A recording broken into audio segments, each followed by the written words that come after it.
हिंदी यानी कि सामान्य हिंदी के इस इम्पोर्टेंट लेक्चर में आप सभी लोगों का हार्दिक स्वागत है। आज हम लोग बात करने वाले हैं वर्तनी, यानी हम किस तरीके से अपने भावों को शुद्धतम शब्दों के माध्यम से लोगों के सामने रखें। इसमें मैंने बहुत कुछ बातें पढ़ ली है पिछली क्लास में। आज हम लोग पढ़ने वाले हैं की एंड की का प्रयोग कैसे करने वाले हैं। यानी का पे दो तरीके की मात्रा है, एक बार छोटी ई का, एक बार बड़ी ई का, यानी एक बार की एंड की, राइट। तो अब ध्यान से देखिए, जो छोटा आपके पास जब छोटी ई का मात्रा होता की, तो उसका काम क्या होता है, ये योजक का काम करता है। योजक का मतलब होता है जो दो लोगों को जोड़े। जो कि हम हिंदी पढ़ रहे हैं, तो हिंदी में वो दो लोग कौन होंगे, वो दो वाक्य हो सकते हैं, वाक्य वन वाक्य टू, या एक उपवाक्य हो दूसरा वाक्य हो, या एक वाक्य हो दूसरा उपवाक्य। तो दो वाक्यों के बीच में दोनों को जोड़ने के लिए, एक उपवाक्य और एक वाक्य को जोड़ने के लिए हम किसका प्रयोग करते हैं, सामान्यतया हिंदी का प्रयोग करते हैं। मेरी आवाज और अगर वीडियो क्वालिटी आप लोगों को सही लग रही हो तो एक बार प्लीज कमेंट कर दीजिए, सभी लोग जो भी बच्चे देख रहे हैं, है ना। बोलो बेटा।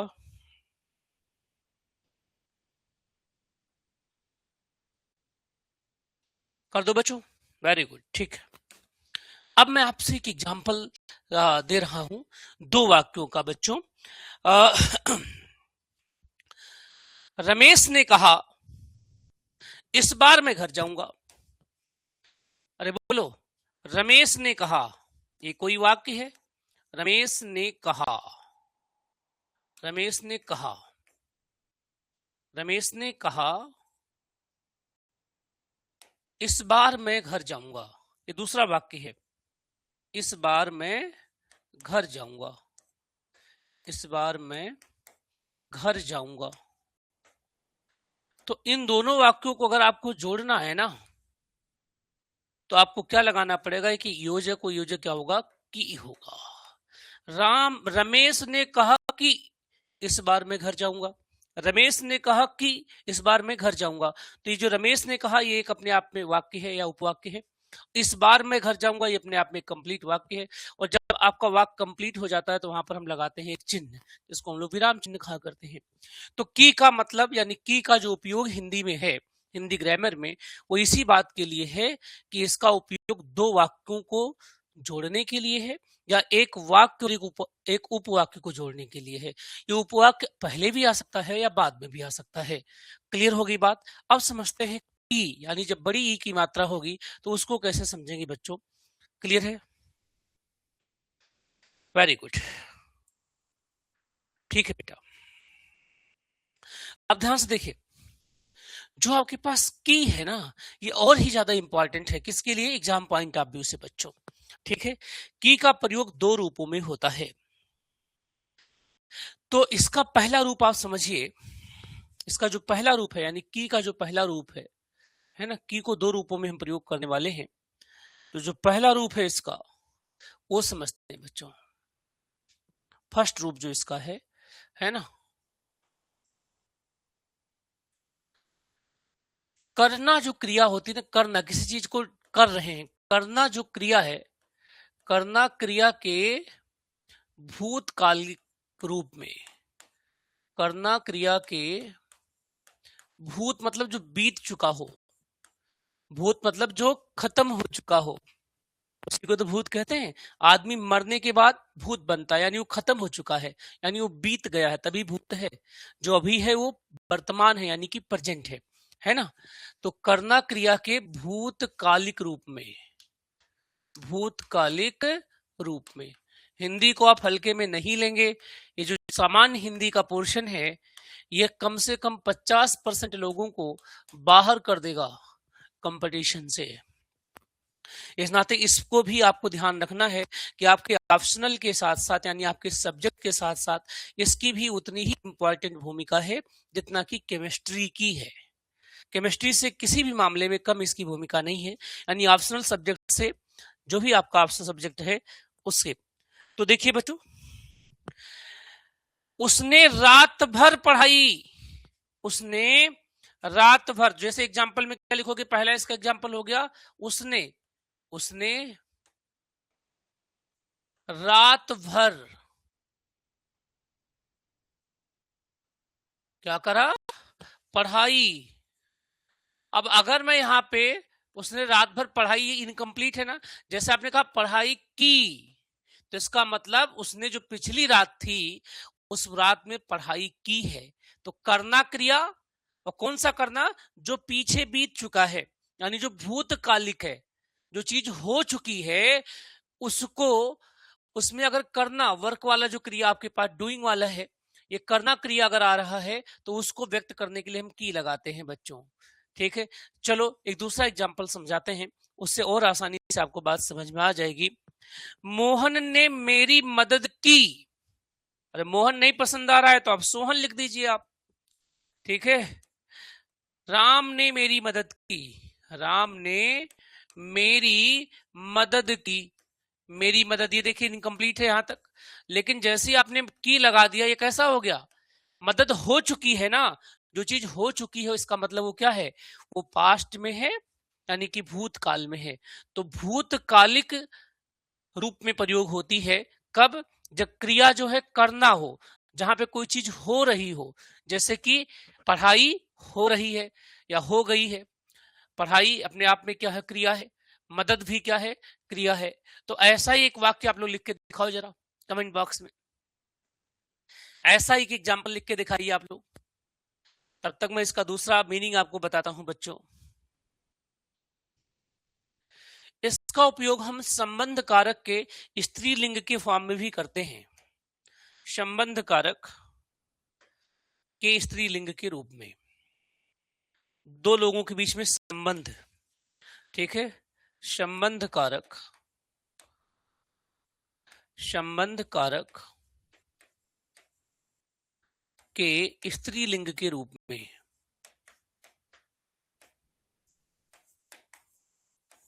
स्त्रीलिंग बच्चों, लिंग है के रूप में।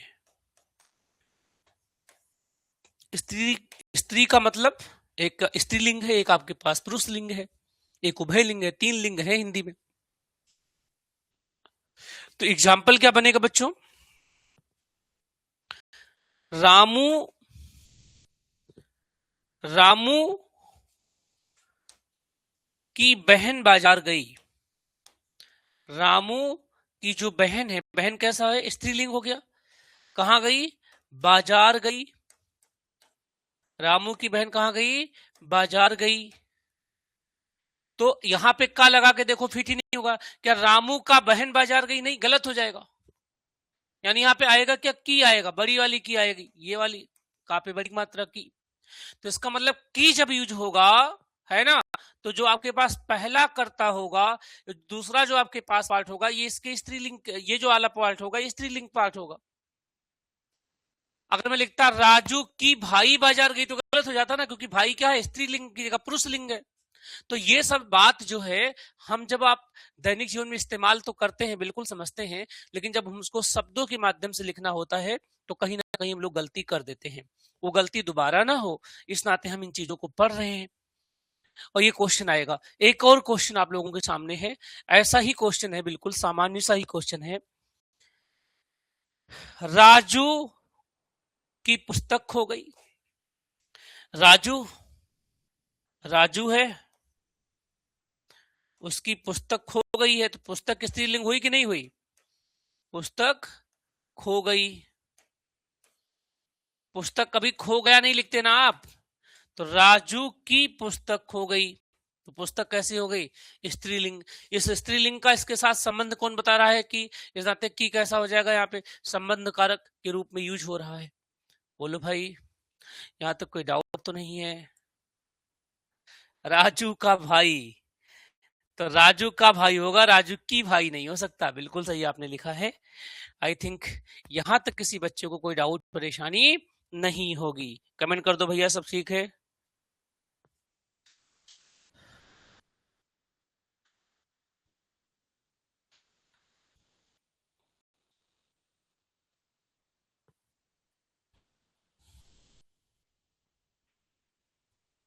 क्लियर है बच्चों?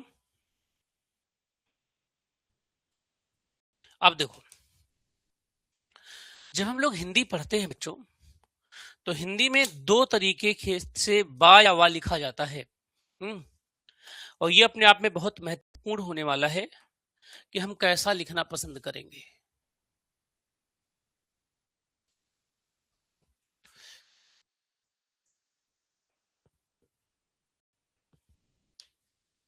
देखिए भैया, ये बा है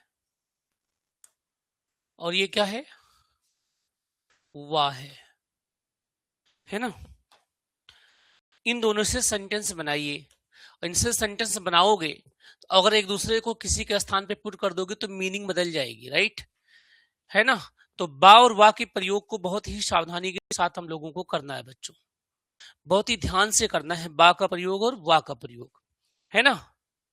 जैसे बहन अगर हम लिखते हैं बच्चों, बहन कहते हैं हमारी बहना, है ना।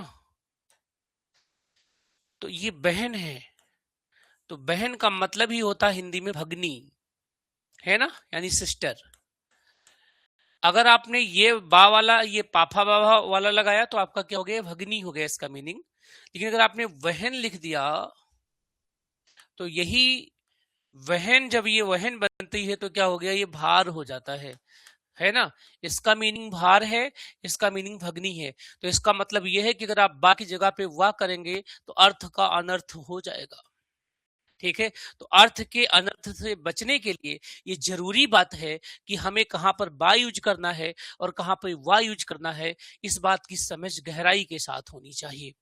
बोलो भैया, समझ में आ रहा है। अब मैं दो और शब्द लिखूंगा, मीनिंग आप लोगों से पूछो। राम ने श्याम की गाय खरीदी, बिल्कुल सही बात है, बिल्कुल बढ़िया है ना।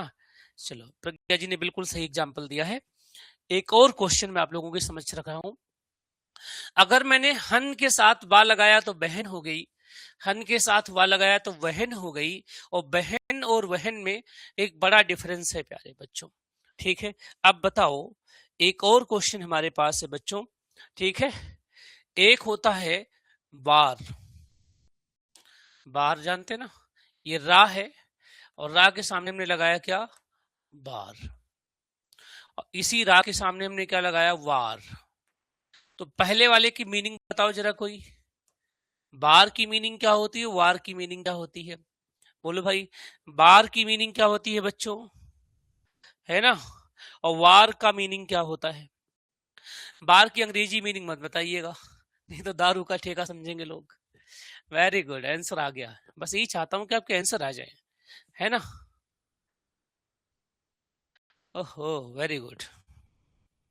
हाँ, बार का मतलब होता है बार बार, ठीक। हालांकि आवृत्ति बारंबार को कहते हैं बच्चों, इसका मतलब दफा होता है। क्या होता है, दफा। हालांकि ये उर्दू शब्द है दफा, आवृत्ति भी कह सकते हैं आप, ठीक है ना, ठीक है। और जो ये आपके पास वार है, इसका मतलब होता है युद्ध, हमला। हमने अपने दुश्मन पे पहला वार किया, या पहला वार हम नहीं कर रहे हैं, बात ये बार बार कहता है। तो वार और बार में बहुत ही बारीकी सा फर्क है बच्चों, ठीक है। अगला एक और बात आपसे पूछ रहा हूं मैं, बाद में और वाद में क्या फर्क है। एक है बाद और एक है क्या, वाद। तो दोनों की मीनिंग बताओ जरा एक बार, कमेंट करो भाई, सभी कमेंट करो, एक ही बच्चा नहीं करेगा, सबके आंसर पढ़ूंगा मैं। और मैं फिर से बता रहा हूं, जो जनरल हिंदी को हल्के में ले रहे हैं वो आउट ऑफ कंपटीशन हो रहे हैं। आपको केमिस्ट्री कितनी आती है मैटर नहीं करता, ठीक है। जीआईसी मेंस का जो फर्स्ट पार्ट है जनरल हिंदी हमारा, ठीक है, सामान्य हिंदी, ये 100 अंकों का है। इस 100 अंक में 50 अंक जो आपके आएंगे ग्रामर के हैं जो हम पढ़ा रहे हैं, और 50 अंक आपके एसए में आएंगे। आप कितना भी प्यारा एसए क्यों ना लिख दीजिए, आपको मैक्सिमम 35 से 38 नंबर ही मिलेगा, ठीक है। लेकिन ये जो ग्रामर है, अगर आपने इसे अच्छी तरीके से पढ़ा तो इसमें आराम से 45 स्कोर हो जाएगा। आपको मिनिमम 40% लाना ही लाना है। अगर 40% यहाँ नहीं आया तो आपके आगे का पेपर चेक ही नहीं होगा। तो टारगेट ये बनाना है कि जनरल हिंदी में 50 में 45 आ जाए, निबंध में आपके ऊपर भार खत्म हो जाएगा। तो अगर आप यहाँ पे 35 भी लाते हैं, ठीक है, 35 भी ले आते हैं आराम से, ठीक है, क्योंकि ये प्रैक्टिस कर रहेंगे तो यही चीज यहाँ पर भी लगाएंगे ना, तो आपके ग्रामर में, वर्तनी में, ठीक है, समास में, संधि में गलतियां नहीं होंगी, तो आपके 80 बन जाएंगे। 80 परफेक्ट नंबर है किसी भी मेंस के एग्जाम में। जिसके भी 65% से ज्यादा स्कोर आ जाते हैं मेंस में, वो आराम से क्वालिफाई कर जाता है। प्री की बात अलग होती है और मेंस की बात बिल्कुल अलग होती है ना बच्चों? ठीक है, तो देखो, बाद का मतलब होता है उपरांत, या जो चीज चली गई है, बीत गई है, बाद कि उसके बाद फिर कोई उत्साह न मिला, है ना? तो बाद का मतलब क्या होता है बच्चों? उपरांत। ठीक है, उपरांत मतलब बीत जाने के बाद। और इस बाद का मतलब होता है वाद। वाद विवाद पढ़ा है ना आप लोगों ने? वाद विवाद। तो इस वाद का मतलब होता है बातचीत। क्या होता है बच्चों? बातचीत। अरे बोलो, इसका मतलब होता है बातचीत करना। ठीक है, बातचीत, वार्तालाप कह सकते हैं। ठीक बात है। ऐसा तो नहीं ना कि हिंदी आपको कोई केमिस्ट्री का टीचर पढ़ा रहा है तो बिल्कुल ऊपर से जा रहा है, ऐसा तो नहीं लग रहा है ना भाई? भाई केमिस्ट्री मेरा सब्जेक्ट है, नो डाउट, केमिस्ट्री का मैं मास्टर हूँ, प्रोफेसर हूँ, बट हिंदी एक तरीके से कह सकते हैं कि मेरा प्यार है बचपन से। इस नाते हिंदी पढ़ाने में मुझे कोई दिक्कत नहीं, क्योंकि हम हिंदी क्षेत्र में पैदा हुए हैं। तो मैं ट्राई करता हूं कि मैं आपको समझा पाऊं। फिर भी अगर आपको लगता है कि सब कम समझ में आ रहा है ना, तो आप जरूर कमेंट कर दीजिए कि ये बात समझ में नहीं आ रही है। मैं श्योरली उसको एक्सप्लेन करूंगा आप लोगों के सामने। बताओ भैया, समझ में आ गया? क्लियर है? हम इस नाते करते हैं क्योंकि हम एस्पायरेंट है, तो हम आपकी प्रॉब्लम्स को समझ पा रहे हैं। अगर मैं प्योर हिंदी का एक्सपर्ट होता तो शायद मुझे लगता है कि ये तो सबको आता है ना? अब हम इस नाते छोटी छोटी बातों पे फोकस कर पाएंगे, जो बात आपके एग्जाम में आएगा। ये बेनिफिट आप लोगों को होने वाला है। चलिए, अगला जो आपको पढ़ना है प्यारे बच्चों, जो बहुत ज्यादा इंपॉर्टेंट है ना? 4 शब्द हैं हमारे पास, या जनरली 3 शब्द हैं बच्चों, री, रा और सा। कौन है? ये जो ऋषि वाला री होता है ना बच्चों, ये ऋषि वाला जो री होता है हमारा, दैट इज ये री है। और जो रा है, और 3 तरीके के साथ बताया था आप लोगों को, एक तालव्य सा, एक मूर्धन्य सा, एक दंतव्य सा, है ना? तो जो मूर्धन्य सा है, ये जिसको षटकोण वाला सा आप कहते थे, ठीक है, ये वाला, इनमें से किसी के बाद, ठीक है, ना व्यंजन आ जाए। क्या आ जाए बेटा? इनके बाद अगर ना आ जाए, इनके बाद ना व्यंजन आ जाए, जो ना हमारे पास व्यंजन है, ठीक है, तो उसे रा कर देते हैं, रा कर देते हैं।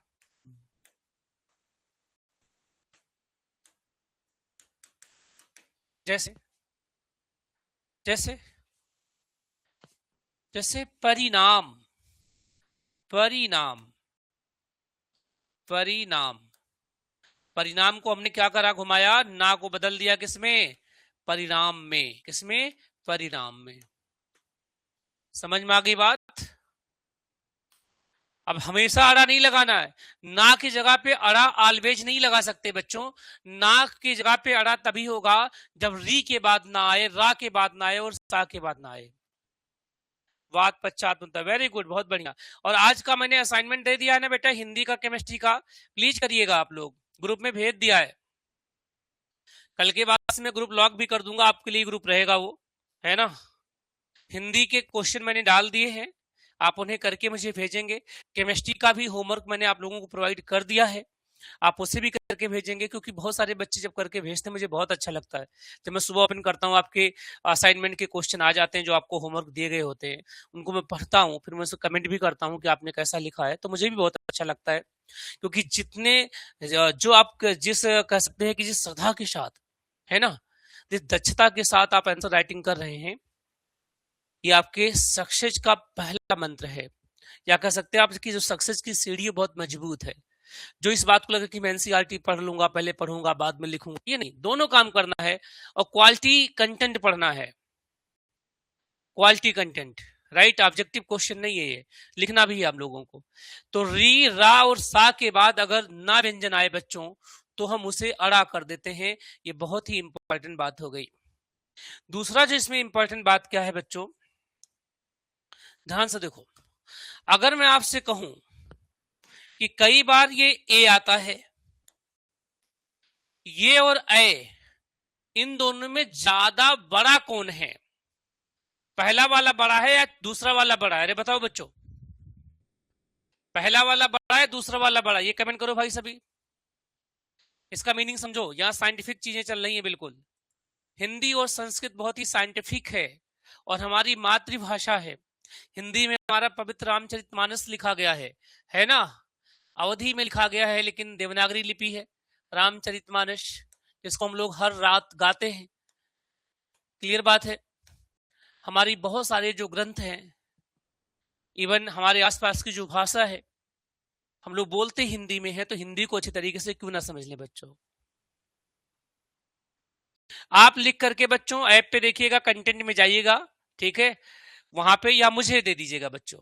तो देखो बच्चों, मुझे व्हाट्सएप कर दीजिएगा। देखो बच्चों, या यहाँ पे जाइएगा ना कंटेंट पे, जो आपका सब्जेक्टिव टेस्ट वाला ऑप्शन है, वहां पे अपलोड कर सकते हैं अपने नाम से, ठीक है, तो मुझे दिख जाएगा। देखो बच्चों, ये व्यंजन है, ये क्या है? ये व्यंजन है और ये स्वर है। तो व्यंजन में ऑलरेडी स्वर होता है, इस नाते ये बड़ा होता है। ये क्या होता है? बड़ा होता है। ये भारी है और ये क्या है? हल्का है। ठीक है, अब बताओ, तुम्हें कहीं जाना है, सफर में जाना है, तो हल्के को ले जाना पसंद करोगे या भारी को? अरे बोलो, हल्के को ले जाना पसंद करोगे या भारी को? बोलो बच्चों।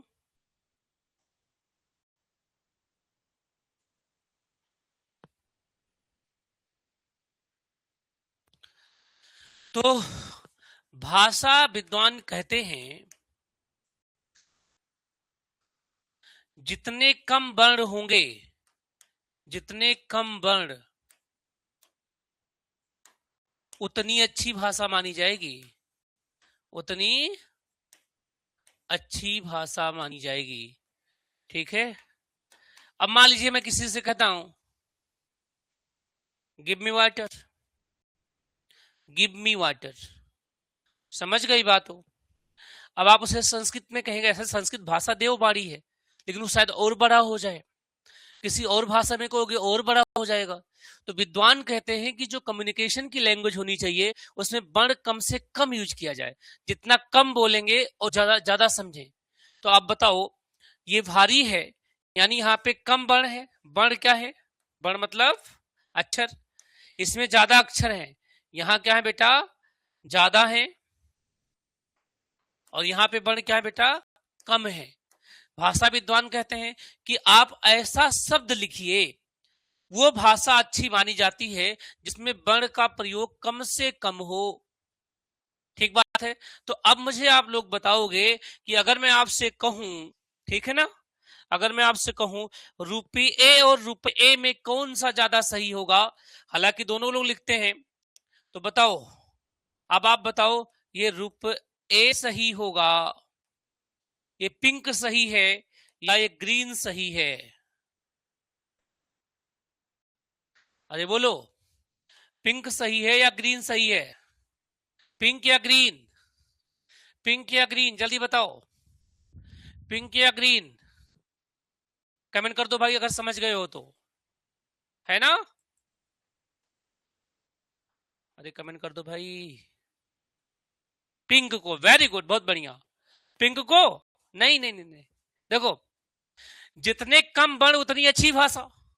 तो इस वाले में ए है, ए में ऑलरेडी ए लगा हुआ है, अभी याद रखेगा, इसमें दो वर्ण हो गए ना, व्यंजन भी है और स्वर भी है, या व्यंजन है और ए इसमें स्वर लग गया, इसमें केवल स्वर है, इस नाते ये ज्यादा सही है, ये कंपेटिबली कम सही है, या गलत कह सकते हैं हम।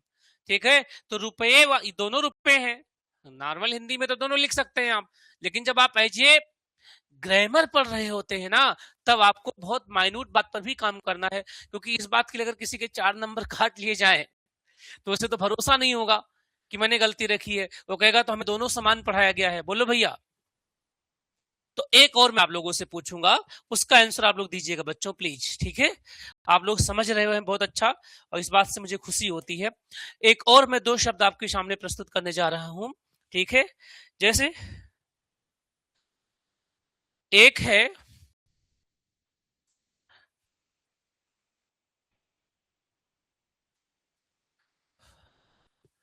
करिए, कोई काम आपसे करिए बोला जा रहा है, करिए, ये पीले कलर का है, और एक आपका नीले कलर का है।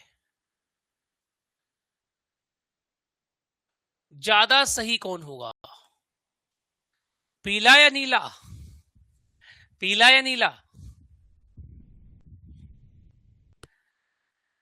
अरे बोल दो भैया, पीला या नीला?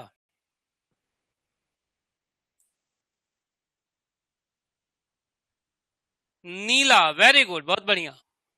तो नीला ज्यादा सही है ना। तो अब मैंने वर्तनी आप लोगों को सिखा दी है भैया, इससे ज्यादा टिपिकल चीजें कभी नहीं पूछी जाएंगी, है ना। इनसे ज्यादा चीजें कभी नहीं पूछी जाएंगी। अब आगे का जो पोर्शन है वो भी बहुत इंपॉर्टेंट है, भाषा विज्ञान के अगर हम शब्दों में कहें तो बच्चों, ठीक, हमें पढ़ना है विराम चिन्ह। क्या पढ़ना है? विराम चिन्ह पढ़ना है, ठीक है, और बहुत ही इंपॉर्टेंट है। तो अगला जो टॉपिक है हमारे इस सेशन का, जो 2 दिन मिला के पढ़ेंगे आज और कल, उसको हम बोलते हैं विराम चिन्ह। विराम, विराम, ठीक है। भगवान राम का नाम है अभिराम। ये विराम का मतलब क्या होता है? आराम होता है। क्या होता है बच्चों? विराम का मतलब क्या होता है? आराम। यहां ऐसे ना लगा दो आप, चिन्ह ये हो गया ना। या अगर आप ऐसा नहीं लिखना चाहते हैं तो कई बार आप इसको ऐसा भी लिखते हैं, ठीक है, चिन्ह, ठीक है। विराम बता क्या रहा है हमें? ये बताता है आराम कहां करोगे आप, ठीक है। आराम, विराम कहां से बना है? ये जो विराम टर्म है बच्चों, ये आराम का बोधक है। ये बताता है आराम के बारे में, इसके बारे में आराम। जब आप कोई चीज बोल रहे हैं तो कब आप आराम करेंगे बच्चों, है ना। आराम को हम ठहराव भी कहते हैं। आराम मतलब ठहराव, रुकावट, कहाँ रुकने वाले हम लोग, ठीक है। तो भाषा विज्ञान में हम जब कभी कोई शब्द बोलते हैं तो मुझे अपने भावों में जेस्चर लाने के लिए, अपने कम्युनिकेशन में जेस्चर लाने के लिए ठहराव का उपयोग करना पड़ता है, ठीक है। जैसे मैंने किसी से कहा रुक मत जा, रुक मत जा, तो इसका मतलब उससे मैं कह रहा हूं रुक जाओ भैया, मत जाओ। अगले से मैंने कहा रुक मत जा, रुक मत जा, इसका मतलब भगा रहा हूं। बात एक ही कहा ना, ध्यान से सुनो। आपने कहा कि रुक, रुक मत जा, इसका मीनिंग क्या हुआ? मैं उससे कह रहा रुक मत जा भाई, रुक मत जा, यानी ना जाओ, यानी ना जाओ, रुक जाओ, यानी इसका मतलब क्या हुआ? रुक जा, है ना। जैसे अपने दोस्त को बोल रहे हैं रुक मत जा, अगले को क्या बोल रहे हैं आप? रुक, रुक मत जा। अरे देखो, एक ही बात लिखी गई है, यहां ठहराव पहले है, यहां ठहराव पहले है, यहां ठहराव बाद में है, ठीक है। तो इसका मीनिंग क्या हो गया? रुक मत जा यानी भाग जा। अपोजिट हो गया कि नहीं हो गया? शब्द सेम है, लेकिन अगर आपने कॉमा अलग अलग लगा दिया तो अर्थ का अनर्थ हो जाएगा, ठीक है। और मान लो किसी को भाषा का ज्ञान नहीं है, उसने शब्द ठीक ठीक लिखे, लेकिन उसने जो विराम चिन्ह लगाए उसको गलत लगा दिया, तो उसके हो सकता है उसकी फीलिंग अच्छी हो, लेकिन उससे जो प्रभाव आएगा वो बिल्कुल ही खतरनाक आएगा, ठीक है, तो इन खतरनाक प्रभावों से बचने के लिए हमें भाषा विज्ञान में विराम चिन्ह यानी जिसका मतलब विश्राम या ठहराव होता है, उसका सही प्रयोग जरूर आना चाहिए।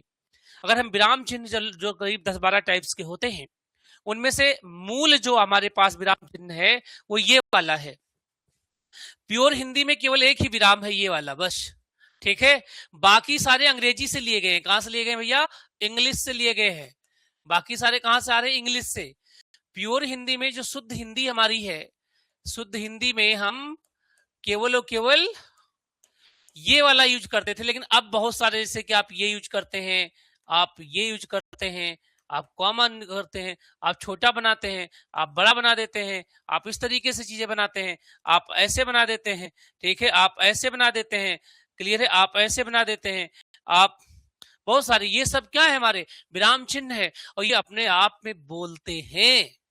अगर आपको भाषा का ज्ञान है तो ये बोल रहे हैं। देखो जैसे रुक मत जा, रुक मत जा, तो दोनों बोल रहे हैं, शब्द एक है, लेकिन उन्होंने अर्थ को क्या कर दिया बच्चों? चेंज कर दिया है, ठीक है। कामता प्रसाद जी कहते हैं कि विराम चिन्ह 20 होते हैं। कितने विराम चिन्ह होते हैं? टोटल विराम चिन्ह 20 हैं। कितने हैं? 20 है। 20 में से एक हिंदी से आया है, बाकी सारे 19 अंग्रेजी से लिए गए हैं, जिनमें से मैंने आपको ये कॉमा के बारे में बता दिया है, ठीक है, अर्ध विराम के बारे में बता दिया है। तो कल का जो सेशन हिंदी का होगा उसमें हम इससे आगे की बात करेंगे बच्चों, ठीक है। आज हम लोग एक केमिस्ट्री का सेशन लेंगे अभी 9:45 पर, तो प्लीज आप रेडी रहिएगा, सभी आइए, है ना। थोड़ी देर जब आप लोग साथ में मिलकर लाइव डिस्कशन करते हैं तो ज्यादा अच्छी तरीके से हम समझा पाते हैं आपको, ठीक है, वो सेशन बहुत इफेक्टिव होता है। हिंदी हमारा टारगेट हिंदी का है बच्चों 15 अगस्त तक आपका सारा ग्रामर खत्म हो जाएगा, ठीक है, उससे पहले खत्म हो जाएगा जितना भी सिलेबस में सब कुछ क्लियर है। हिंदी की एक पूरी बुकलेट भी करवा रहा हूं, आप लोगों के पास भी है, ये जो पीजीटी की बुक है, ठीक लिखी घटना चक्र वालों ने, तो इसका हर एक क्वेश्चन आप तक पहुंचेगा, इसकी हर एक बात आप तक पहुंचेगी, इसके असाइनमेंट आप तक पहुंचेंगे। इसमें रोज केवल आपको आधा घंटा देना है, आधा घंटा देना है, और आधे घंटे का मेरे साथ सेशन देना है। तो आप देखेंगे कि हिंदी से आपका जो डर है खत्म हो जाएगा। आपके 75 से 80 क्वेश्चन, 80 नंबर 100 में श्योर हो जाएंगे बच्चों। बाकी केमिस्ट्री हम पैरेलल कर रहे हैं, अभी तक आपको 4 मॉड्यूल मिले हैं, इसके गैसियस स्टेट के, क्वालिटेटिव प्रॉपर्टीज के, सरफेस केमिस्ट्री के और लिक्विड के। मैंने गैस स्टेट के लगभग क्वेश्चन करा दिए हैं, kinetic theory of gases, distribution of molecular velocity, critical constant, law of corresponding state, ठीक है। उसके बाद ग्राहम लॉ क्या होता है ये भी बता दिया है, एक क्वेश्चन और उसमें कराऊंगा मैं आप लोगों को मॉलिक्यूलर कोलिजन, है ना, ठीक है, वो मैं करा दूंगा। जो आपके पास कोलिजन फ्रीक्वेंसी होती है ना, कोलिजन डायमीटर होता है, वो सारी बातें करा दूंगा। एक लेक्चर छोटा सा 10-15 मिनट में वो हो जाएगा हमारा, ठीक है। उसके बाद जो सरफेस केमिस्ट्री के दोनों डेरिवेशन है वो मैंने ऑनलाइन कराया हुआ है, तो आप यूट्यूब पे देख सकते हैं, उसको मैं इस पे अपलोड भी कर दूंगा, है ना। और सरफेस केमिस्ट्री का परफेक्ट नोट आपको मिल गया है। क्वालिटेटिव प्रॉपर्टीज में सोल्यूशन को मैंने बहुत अच्छी तरीके से समझा दिया है, मोलरिटी को, नॉर्मलिटी को, मोलरिटी को, साथ में क्वालिटेटिव प्रॉपर्टीज भी हमने डिस्कस कर ली है।